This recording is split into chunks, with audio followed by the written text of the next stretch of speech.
Welcome back to Between Two Racks with the Kilo Crew. Today's episode, part 2 of Breaking the Rules. So, let's kick it. We wrapped up last week's episode with block structures mixed in with wave periodization. And on today's episode, we're going to start off with block loading. So Porrick, if you kind of just start off with kind of an intro to block loading before we get into where we break the rules. So for us, block loading, just to recap, a block for us is generally 6 weeks of training or 2 mesocycles back to back. So we're looking at that there as a block. And then for our standard, so what we consider our rule, we call it a progressive block. So we're progressing from an accumulation to an intensification block. So there's going to be a progression in intensity with the corresponding reduction in volume. So that is what we would consider our rule. But then outside of that, there is other forms of block loading, which are extensive blocks and intensive blocks. So depending on the periodization style we're using or other factors, to just depend, because it could even just be the duration of the macrocycle will depend on how we're going to load our blocks. So an extensive block by definition is something we're going to be working on increasing volume and increasing the work output throughout the whole block, whereas an intensive block will be more driven by the neural side of things. Yeah. So, a good example, like the GPP in sports performance, like during the off season, a GPP would most likely be a extensive block, whereas a SPP would be more of an intensive block, where power is like the main driver of the block. So like Porrick said, depending on the periodization model you're using, like linear, for example, well, the first block might be or will most likely be an extensive block, so accumulation 1, accumulation 2, whereas block 2 would be more intensive, so intensification 1 to intensification 2. So the block structure is definitely the block loading is definitely a reflection of the periodization model you're using. But like Porrick was saying, in standard phase undulating periodization, it's always a progressive block going from accumulation to intensification. Yeah, and then with extensive blocks, it doesn't have to be pure linear periodization, because with an extensive block we might be actually increasing the volume throughout the block, which isn't what you do in linear periodization. Normally linear periodization is a decrease in volume with an increase in intensity somewhat linearly throughout the whole macrocycle, but we could be maintaining or slightly increasing the intensity while increasing the volume, but that is still categorized as an extensive block because we are building the demands of the volume, so it's extensive in nature. And then similarly with the intensive block, it's more likely going to follow the linear periodization model, but it's more you could be looking at this more as a phase potentiation. So you could be going extensive from 1 to build capacity to phase 2 to really, really drive that stressor as far as possible, and then intensive just using the phase potentiation to really maximize the adaptations. That's a good point, because typical linear periodization, you always follow the inverse relationship between volume and intensity. So phase 1 would be the highest volume with the lowest intensity, and then phase 2, it progresses in intensity and it decreases in volume, but it would still fall in within the extensive because the volume element is still high. But if we're taking the standard of phase undulating periodization, we know that accumulation 2 typically has more volume than accumulation 1. So you're building a response of work capacity.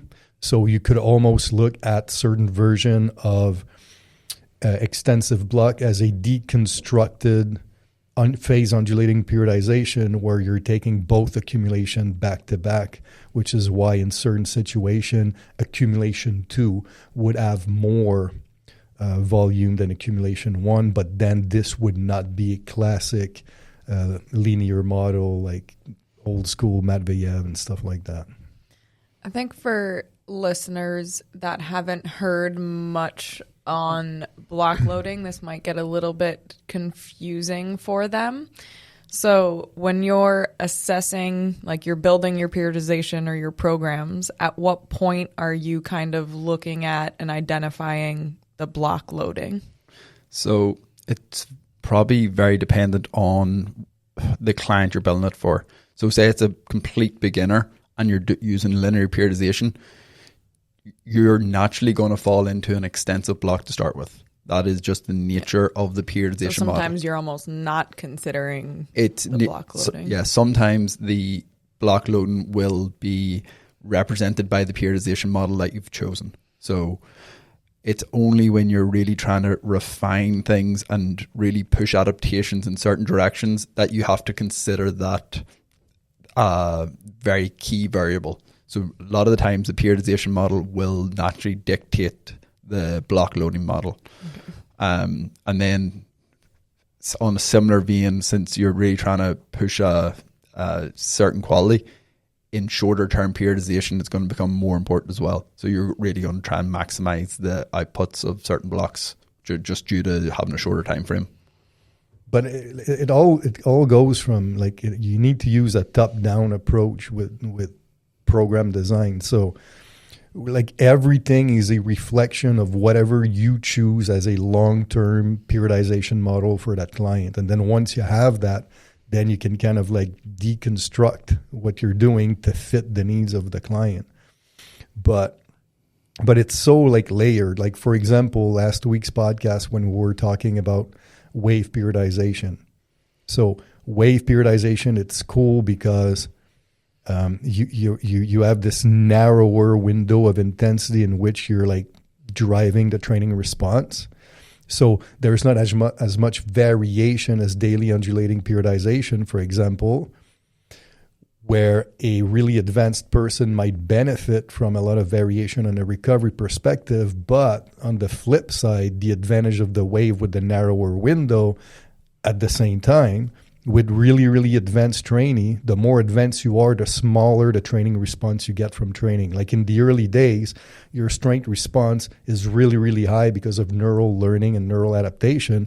But then the more advanced you are, the narrower that window of gain becomes. So sometimes when you have small opportunities for strength increases, to spend more time in saturating one very small window will allow you to push the barrier of that strength response more. So the only reason why I'm giving you guys this example is just to showcase how layered it is and how much of a art it is almost to select the periodization model and or the block loading. It really depends on many factors, the training age of the client, the goal you're trying to achieve, the individual training response of that specific client. So it's not always black and white. Yeah.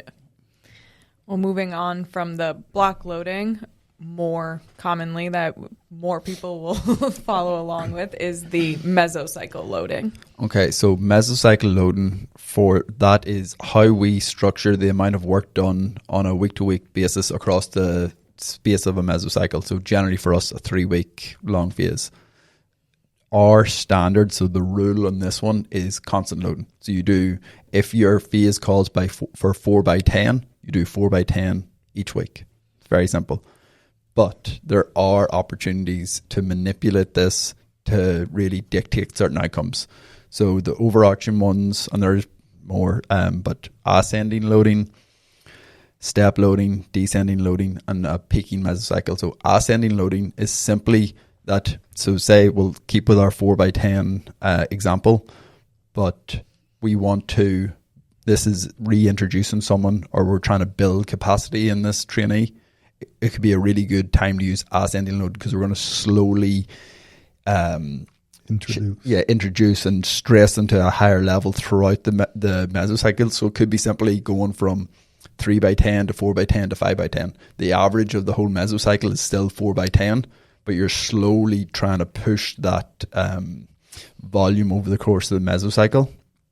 Then the second one's step, so that you're going to start with a medium volume, go to a high volume, and then back off to a lower volume. So this is really good for just spreading the total volume across the mesocycle just to manage fatigue a little better. Then we've got descending, so we're starting high, going high volume, medium volume, low volume. Again, this is going to be more for intensification sort of phases where you're trying to induce a slightly higher peak performance. And then you have the more extreme one, which is peaking, which is the exact same as descending, but you're going to have a bigger drop off from week to week in terms of volume. So you're going like very high to medium to very low sort of gauge. Yeah, just to reinforce again, I know you said it right when you started. Again, with this, we're talking about week 1 to week 2 to week 3 of the mesocycle. Yes. Yeah. There's also like, it's rarer that we use it, but we're going to use it with you at one point. There's also overreaching loading, where now it's high volume, high volume, high volume. But this is literally for the purpose of creating functional overreaching so that you have a higher overcompensation. So this is for a short time frame, for a targeted specific period, where it's either preceded and followed by a off or active recovery period. I know we've talked about it on the podcast a few times about how we see a lot of people struggling with work capacity in their workouts. I know that's not a problem I specifically have, but could it be something when you use the ascending? Because I really liked the ascending in my program when it was like my Euro shred program, and each week the intensity was increasing by, well, I had more sets and I had more reps on certain instances, but that is something you could use to build work capacity. Yeah, I mean, like for example, like someone who's how could I say, who's a little bit more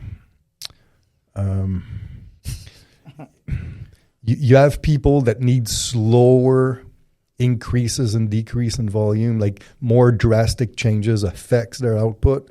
For them, you could actually look at a training block. So meso 1, meso 2, and use a ascending followed by a descending. So you have you have the introductory week 2, week 3 is the highest volume, week 4 is high volume, week 5 it decreases, week 6 it decreases even more.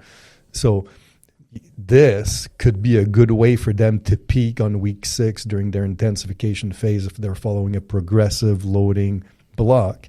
Or somebody a little bit more advanced who does better with variations in loading parameters, then a ascending followed by step could be a better option, because now you have introductory week, higher volume, lower volume, higher volume, very low volume, so you can actually express your strength to a greater extent when you're peaking on that week 6. Yeah. And when you're saying peaking, you're saying on whatever lift you're driving up in that final? Yeah, whatever is the limiting lift you're looking after, and or just general. So let's say you have 2 upper body lifts, 2 lower body lifts, and you're trying to see how much strength you're gaining in these 4 exercises. Well, that could be a way to express more strength in these 4 exercises, even though it might not be a true targeted limiting lift. Yeah, but the way I generally look at it is, if someone really needs to build work capacity, the ascending is great. Whereas if someone needs to manage fatigue, that's where the step really comes in. So like if you're really trying to drive that work capacity, it really makes sense to do the ascending and just slowly feed more and more volume. Whereas step is way better way to mitigate fatigue so they can still express their more of a peak potential. So it's a time and place sort of thing, and there's obviously times for both. Just a little like side note though for our listeners, if you're dealing with untrained population, people who train sporadically, gen pop or novice, you could stick to constant. Oh yeah, like you don't. It really becomes more relevant once you start training intermediate and especially advanced lifters. These mesocycle loading permutations go a long way in how much further you can enhance the strength response. I heard you, Porrick, discussing one of your online clients recently and all of the strength gains. the crazy The dude's a strength beast. gains. I don't know if you just kind of want to talk about some of the results in terms of like the strength gains he had, because you've been training him now. It's been a macrocycle. That was the end of a macrocycle. Yeah. I can't remember them all off the top of my head, but it was pretty much, I think squat came up by 18%, bench press and incline press went up by 27%, dip went up by 12%, and overhead press I think went up by 18%. And that was like, now to be fair, it's more advanced client who had somewhat of a deload because he was pushing different factors before that, so he had somewhat detrained his strength response, so he's coming back up to more his normal level, so it was a really easy way for him to express. But I was using a daily undulating model and didn't mess around with how we loaded those. It was very much constant loading, but yeah, it's just simple straight up training. And didn't he have crazy changes in body comp? Well, yeah, he added 15 pound of mass. I want 15 pounds of that. No, I don't. That's a lot. No, you don't. That's a lot of that. Yeah, so that was a good one.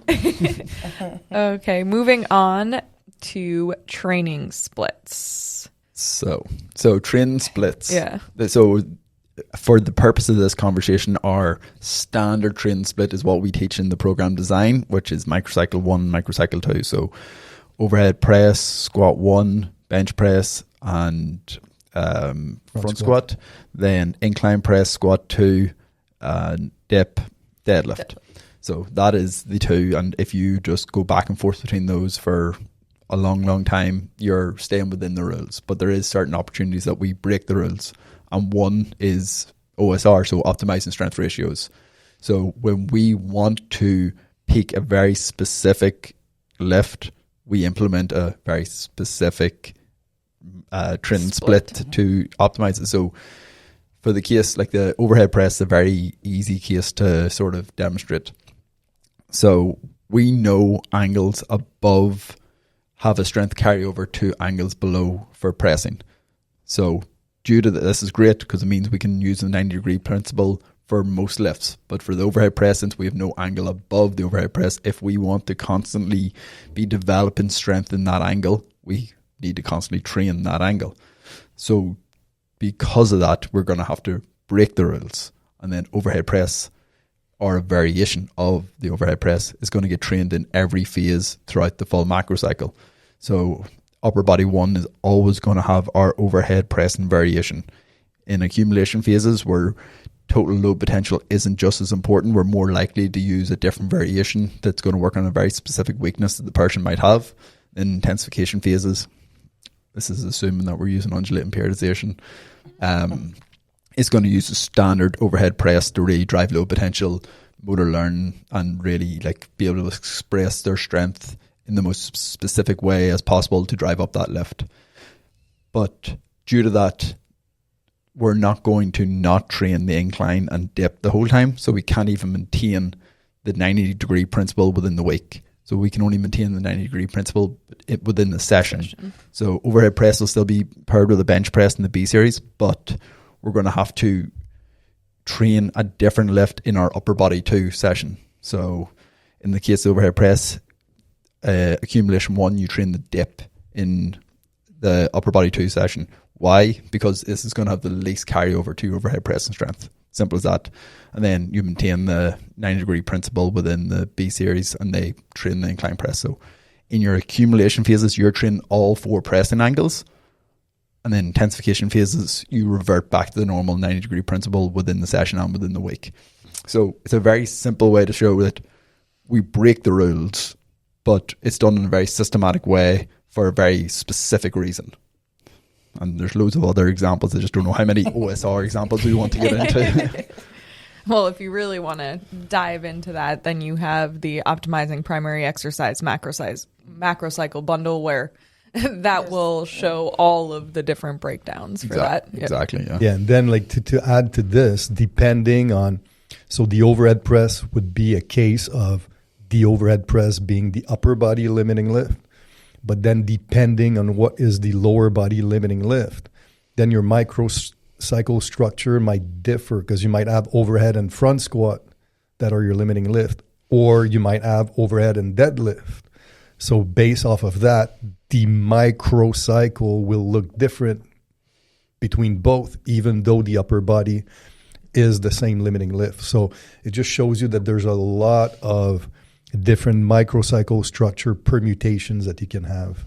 Yeah. And did we ever calculate how many? Yeah, you know it. I mean, there's with OSR, there's like 12 different microcycle structures, but overall total, stupid. It was something 96. Yeah, I I think was it was going to 96, say 96. but I think it's maybe more now. Yeah, there's more. There's more a little now. bit more. Yeah. So, but then because it becomes layered, then the microcycle structure, the C series might change depending on certain limiting factors that are more covered in the comprehensive program design course. But there's just so much going on. Yeah. Moving on to the 14-day microcycle. Okay, so the 14-day microcycle, we talked about this in the last podcast as well. So this is a great opportunity when someone has very, very balanced strength ratios and just wants to keep training in a very systematic long-term fashion that's just going to promote overall strength gains. So since they do not have any glaring strength weaknesses, we no longer need to look at it in an OSR fashion that we're trying to constantly drive the strength of one. But this is going to allow for a very systemic overall strength development, a lot of variation, so less chances of overuse injuries.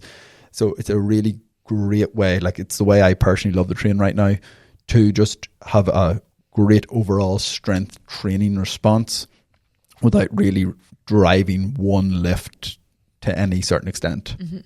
Yeah, and it's interesting because to add to this, like this weekend I was reading William Kramer's new book, and there's this chapter on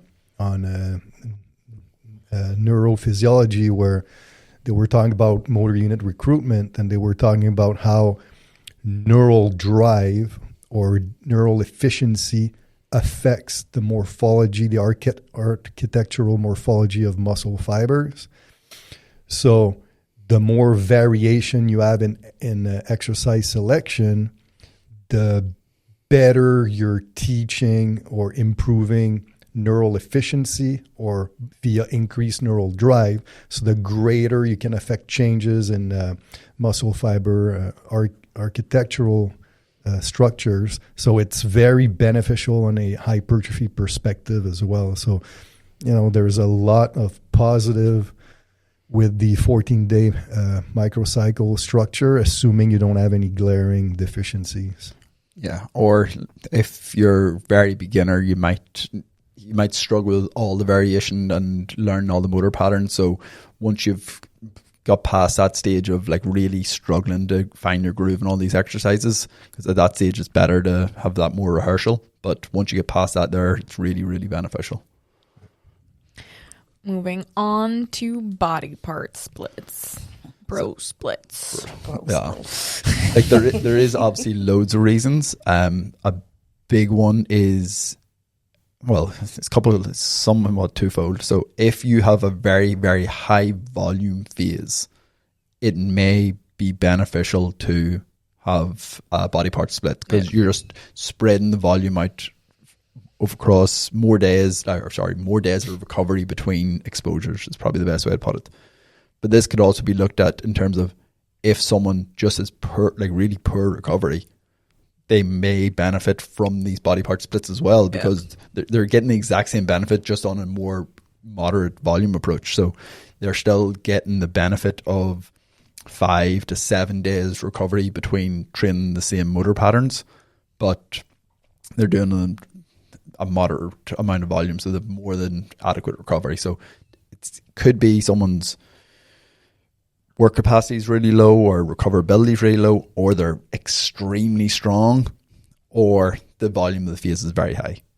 Yeah, I find when I talk to a lot of people during courses, a lot of the guys who maybe didn't train so well for a really long period of time and they're more beat up overall from their training, a lot of them use body part splits now because they just can't handle the going back to the same training, I guess. The bodybuilder. I mean, I think that's probably the most common split, no? Like, you think people train, like, chest on Monday, they do quads, you know? Yeah, I mean, like the average person. I would say the average gym goer probably uses bro split for the most part, but in the world of athletic, yeah, for sure, bro split, I think it's very minimal. Yeah, I would say it's either people use upper, lower, or full body in the world of athletics. It's extremely rare.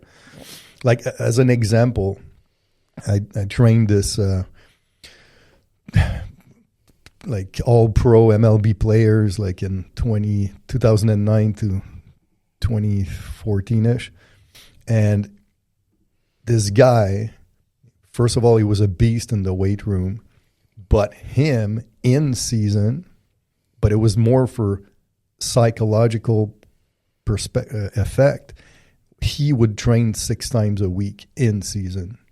So what I did to de-stress the nervous system and the connective tissue, because he was playing every day. As we know in baseball, it's like 26 days out of a month. Well, I used a bro split, and it was chest and back, or upper body, lower body, and arms and shoulders. But I basically used the arms and shoulders as an active recovery day. So he was still training, psychologically speaking. He still went to the gym. He still stimulated his central nervous system, but the overall stress of doing mostly single joint exercise was clearly not as much as his upper and lower day. So it was like a clever way to affect recovery while still having him in the gym and still for him to feel like he did what he had to do to play the game. So that's also one good reason to do bro splits.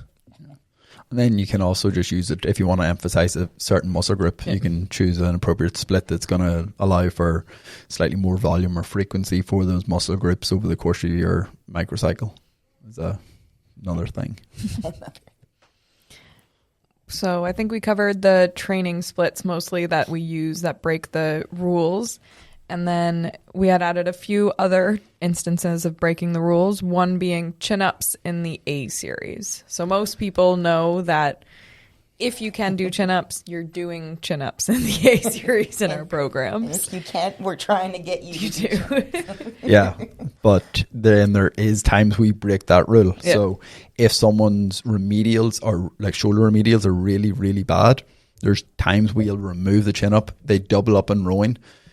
Simply because the chin-up is very internal rotation dominant. So if they're already very weak in external rotation and their scapular retractors, we want to emphasize building their ability to strengthen the scap retractors and external rotation. So to do this, we're going to introduce rowing variations twice, still manipulating arm angle and grip orientation, just to change up the stimulus slightly. But we want to remove that additional stressor of another internal rotation dominant exercise. So in that specific variation, we will remove the chins, double up in rowing, and probably double up on their remedial work as well, to be realistic about the whole thing. Another situation where we would break the rule is if you have you're training someone that's very strong or weighs a lot, and let's say that their max reps they can do on chin body weight is like 7 or 8, but then you have a phase where it's 12 reps. Well, I might substitute the chin by a pull down variation for that specific phase, just so that he hits the time at retention target, instead of like having that client just pop out like a few sets of 6 to 7 reps where the target is actually 12. But I will do this only with people who are well trained on the chin up. Yeah, because I know that's currently what you did in my phase. Like, I don't have chin ups right now, and I have reps of 12 in my A series. But I know I'm also strong on chins, so sometimes you're strong on chins, and you can also blast a lot of reps on chins. Yeah. But for the context of that phase, which is a reintroduction to training phase, I didn't want you to get smoked with 4 sets of 12. Yeah. Because this is really draining. So let's use pull downs, and then your next phase, you'll jump right into chins. It's not a problem. But I find sometimes it's beneficial to make that switch if it's really, really high reps. Yeah.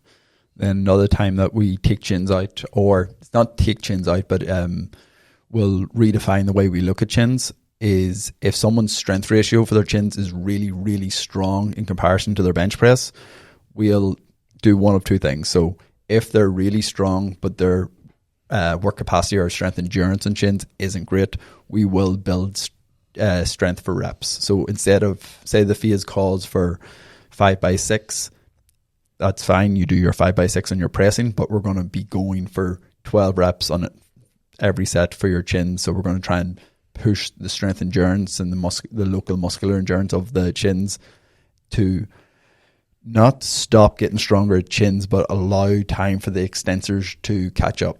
So we're just going to be building a different capacity for the upper back.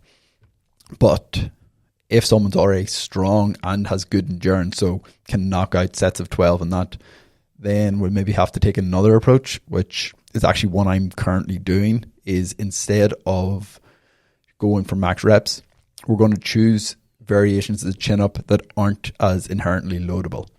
So this is where you can do your sternum chin-ups. You can do your side-to-side chin-ups. You can add in thick grip stuff. So you can just use variations that are somewhat harder.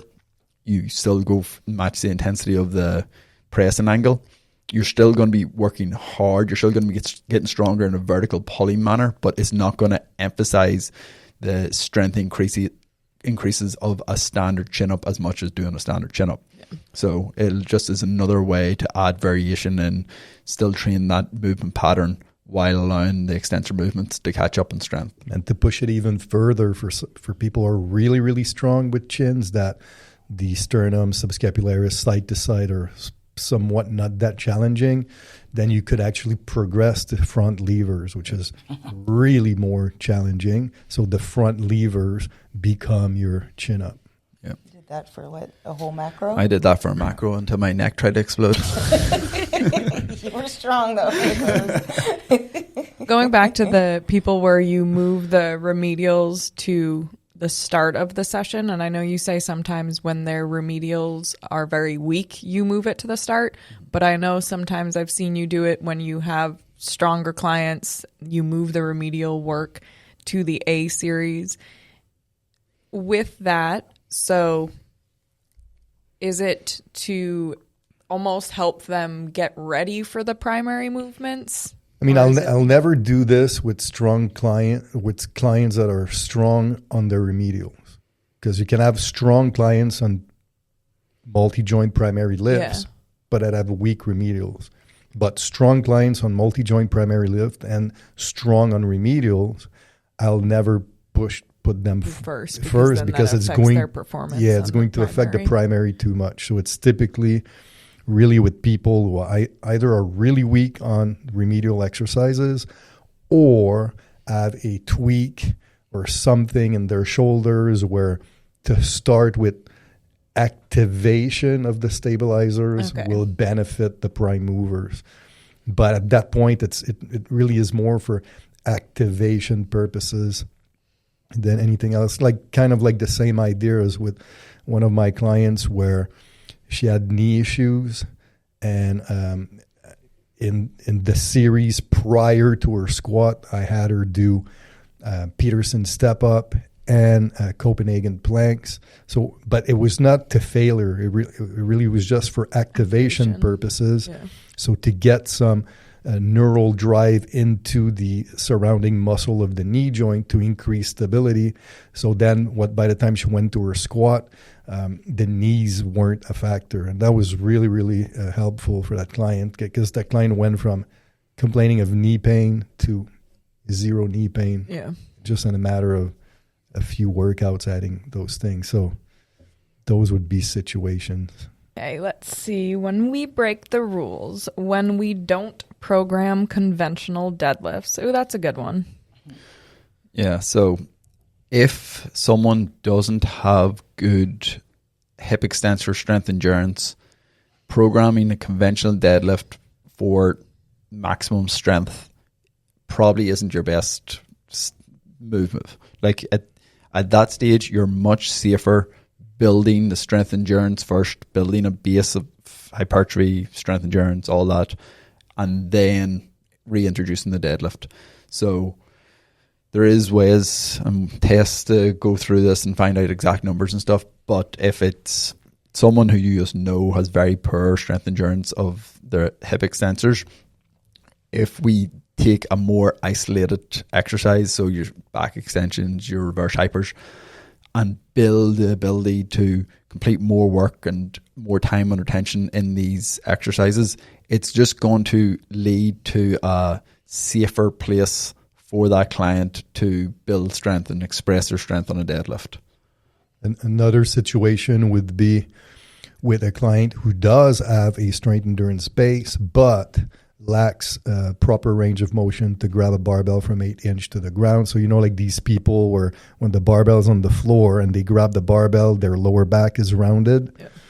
So these people, you might want to regress to, let's say, a deadlift on blocks or a rack deadlift at mid-shins or something like that. So it's still a deadlift, but it's not the conventional deadlift. And that's simply because at this point in time, they're lacking the range of motion to do the movement safely. And then on the flip side, I also see you guys use other variations of deadlifts that isn't necessarily because it's someone's weakness or it's a strength or you're trying to drive it more. So deficit deadlifts, like more challenging deadlifts versus just the conventional. Yeah. Like if you want to drive the deadlift up, a really good approach is to start with deficit deadlift. So you're building strength through a longer range of motion. They're going to get way stronger off the ground. They're going to build musculature in very, very specific places that it's going to have a very beneficial carryover to deadlifting strength. So that is a time-tested method of really driving the deadlift that's been around a long time. And go ahead, I'm sorry. I was just going to say, when you're trying to drive the squat, like in a macro, often we drop the deadlift and we double up on squats. Yeah. Yeah, and along with this, sometimes, because it's very important to always refer to strength ratio, because, I've said this in the past, strength ratios are not they're not something to be obsessed with, but they're something to guide your training or your exercise selection from.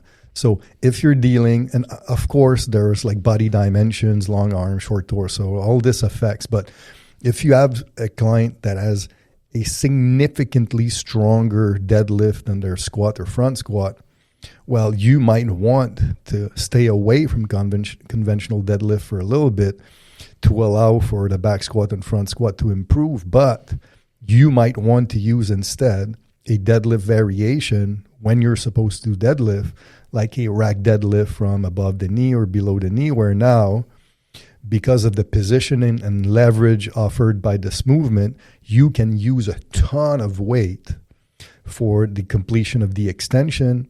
Whereas now, what happens? It's a little less depending on the extreme range of posterior chain, but now you're adding a lot of stress to the core musculature in the upper back, which now, by having a stronger upper back, you can actually translate that to an improvement on your back squat or front squat. So it's like an indirect way to use a deadlift variation that could potentiate the performance of your back squat and front squat. Yeah, like another way of looking at that would be a trap bar deadlift, just because the torso angles and the joint angles are going to be so much more similar to a squatting movement. You're going to be getting way more involvement of the quads. You're still going to get the upper back, not to the same extent as the rack deadlift, because you're going to be slightly more upright. But say someone does need to drive up their squat and you still want a slightly longer range of motion deadlift variation, like the likes of a trap bar deadlift would be a great choice in that circumstance. I think it was about 3-4 years ago. Another thing with the deadlift you used for me to help me get my groove back with the deadlift in the A series was extended eccentric. And then I believe it was 3 pause eccentric as well, or concentric. I mean, We did both. the eccentric would be a first step, but the concentric pause are really, really good to reinforce positioning during the pull. So I really like that for that reason. Because even those would be instances of breaking the rules because you're applying the different techniques.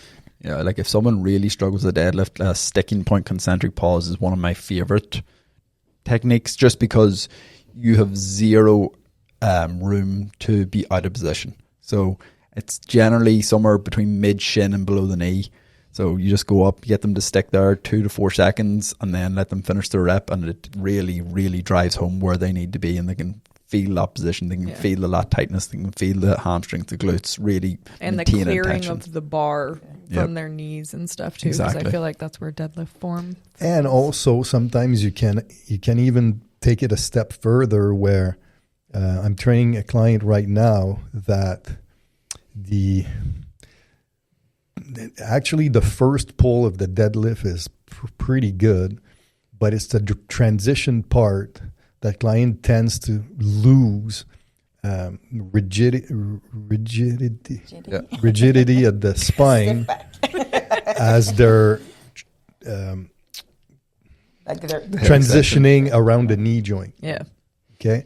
So what I'm doing with that client is I'm ditching the deadlift completely, but where I'm supposed to do a deadlift, now I use a good morning variation, because the good morning, because of the lever arm, that's a lot of stress on the spine. It really forces you to control spine positioning.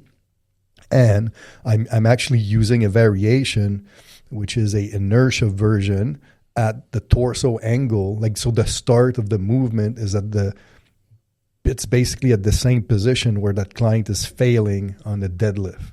So now I'm using that good morning in a way to specifically overload the weak point of the performance of the deadlift on that client. We'll move on to another one, which I think is big, and I think this is something that needs to be manipulated also depending on the clients you work with, but changing rest periods in the A series.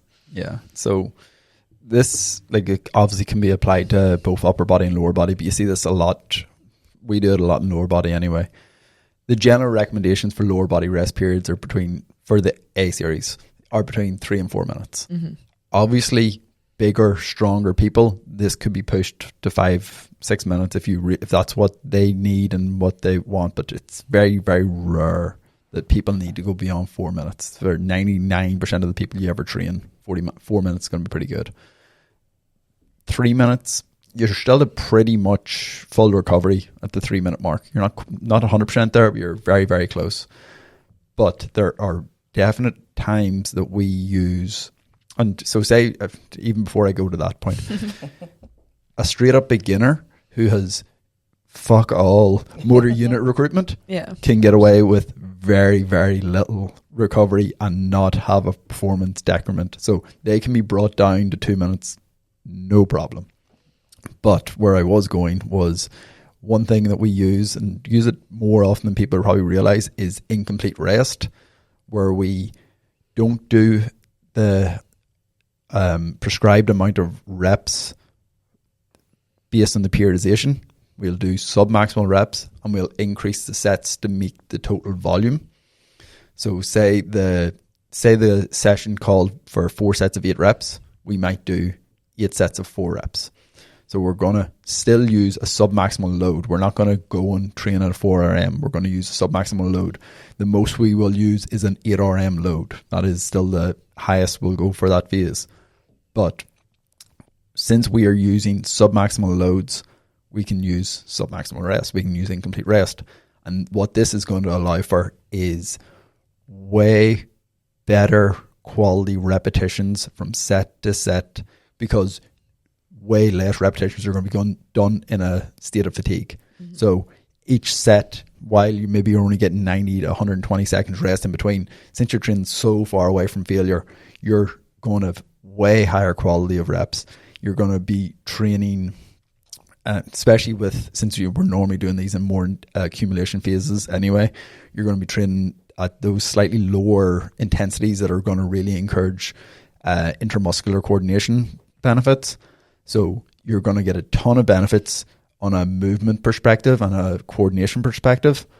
You're going to create way less fatigue, but you're going to still create the same volume load as you would have if you have just done your straight up 4x8. Yeah, that's the key point. Like you're hitting the exact same volume load, which we know is a very important determinant of your training response. Yeah. You guys are both using incomplete rest in your Right now, lower yeah. body Yep. sessions. Yep. Is it just lower body you're doing this? Yes. Yes. Yeah. To me, like you can obviously do it in upper body. I find it way more beneficial in lower body because so much more can go wrong. They're more complex. Like the Yeah, more more complex the movement, the more that method makes sense to be used. Exactly. And it's something you would never use with power training. Oh yeah, you could. You could. Complete? Definitely, yeah. Because power training requires you to have even higher quality repetitions. So you could definitely do that with power. But then if Like you're that's like increasing power clusters, for example. That's a good example. You do 2 reps, pow pow. Take 30 seconds. 2 reps. Yeah, it's just it's like it's more of a power endurance sort of thing. Okay. So while it's still power training, it's not the classic like peak power. It's not that you're just trying to hit the biggest peak power number as possible, rest it as long as possible, then do it again. It's all right, I'm going to try and saturate the quality of power because I've got a time frame to work within and I want to hit a certain amount of volume. Because like power endurance is a quality that's important to train in certain sports as well. So I guess I was just thinking because I know with power, it's quality of work is so important. So I guess it goes along with what you're saying that because you're flipping it, then you can still focus on more quality work. But I was just saying with power, I just always hear you guys always say how important it is to make sure. But I guess it depends on what you're training with power.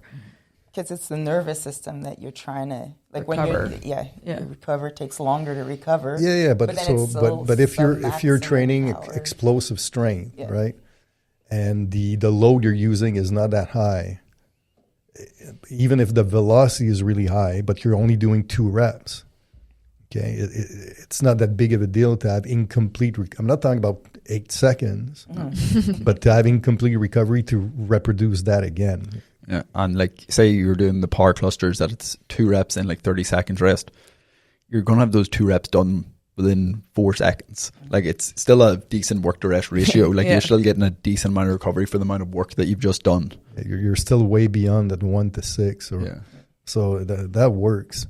But like to get back to like when Porrick was saying that, because this is interesting to me, that the full blown beginner does not necessarily need the 3 to 4 minutes rest. And this is because the untrained individual, the novice that starts to train, most of these people are unable to actually recruit fast twitch fibers. So they're moving and they're doing their exercises with mostly low threshold motor units. So the recovery of these motor units, of these muscle fibers, is so much faster that's why the beginner oftentimes you rarely feel the need to use the traditional complete recovery because they're not even tapping into the right motor units. And they're not very strong either at that point. They're really just learning the movement. So even the systemic load of the set was not much. Yeah, but if people do introduce this, what they'll see is you get a crazy amount of density when you're in session, which is a really cool factor of it, especially in the accumulation phases. Like on last Friday, I did this on a deadlift session and I had 8 sets done within 16 minutes. It's like, that's a lot of work in a short amount of time, and it doesn't cause a ridiculous amount of fatigue. It's all really high quality work. So like if you find that some of your clients sort of drag ass for the higher rep sessions, I would definitely recommend introducing it. Definitely on lower body lifts. You can try it on upper body lifts, but I find it way more beneficial in lower body. The final break in the rule that we will cover on this episode is not following the periodization of intensity and volume in the A series. So this one's in relation to specialty techniques. So no matter what the periodization says for your specialty technique dictates the training variables. So if we're doing sub-maximum extended eccentrics, we're going to be training with roughly 30 seconds time under tension. The rep that we're doing is going to dictate the tempo that it's done at. If we're training super maximally, the time under tension is going to be between 10 and 20 seconds. The rep's going to dictate the tempo. So it's nearly where you are in your progression of the methods that is going to dictate the periodization more so than the actual intensity for that given phase.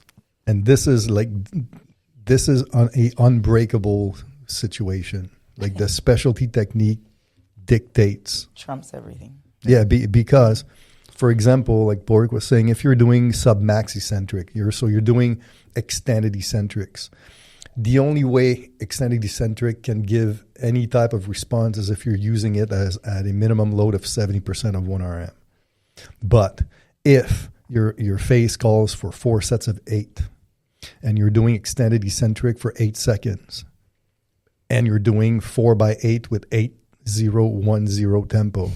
So it means that your eccentric contractions, you have a time under tension of 64 seconds. Do you think that it's possible to use a load of 70% of 1 RM for a 64-second set? It's impossible. Yeah.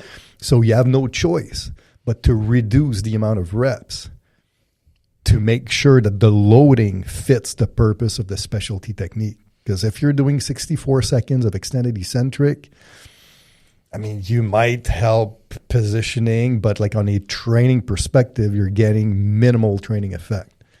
Okay, so it's the same thing with like if you're training starting strength. If the phase calls for 3x8 or 5x8, 8 reps of starting strength is useless. Yeah. Like you're most likely going to be doing 2, 3, maybe 4 reps because that's how complex the task of starting strength is, and it only allows for a lower amount of reps. It is what it is. Yeah, so like it makes the periodization look a little messy when you look at a actual program design, but it has to be done this way because the method has to take precedent or you're not getting anything out of the method. So one thing you could still maybe use the volume to gauge the amount of sets, maybe, but even that you probably don't need to do as many sets on super maximal eccentrics as you did if you're planning out your volume based on concentric reps. So say your phase call for 8x3, but you're doing super maximal eccentrics. Don't start with 8 sets of super maximal eccentrics, like 4 or 5, and then build their tolerance over time. It's you just have to know your methods inside out and understand why and where you're using them.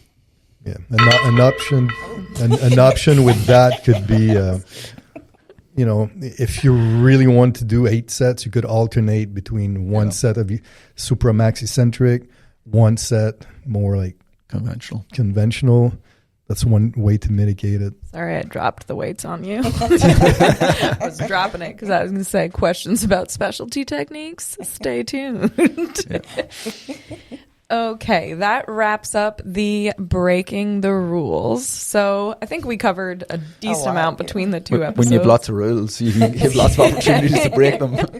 I did want to wrap up this episode by sending a big congratulations to our 2 new level 4 coaches, Sierra Nevels out of Austin, Texas, and Brad Horn out of Atlanta, Georgia. So now we have 3 kilo level 4 coaches with Nick Kropp as well.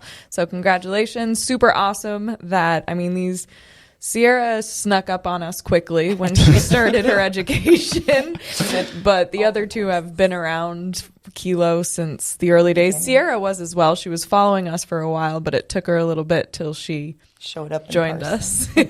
She started with a 6-week mentorship in 2021, but then starting in 2022, starting doing everything. Yeah. We'll see her in a couple weeks. Next week. Yep.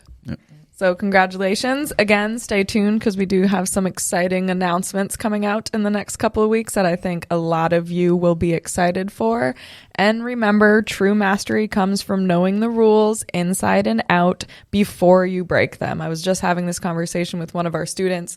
We provide so many tools. We provide resources with every online course. If you come to a course, we provide you with the notes to walk away with, resources to have.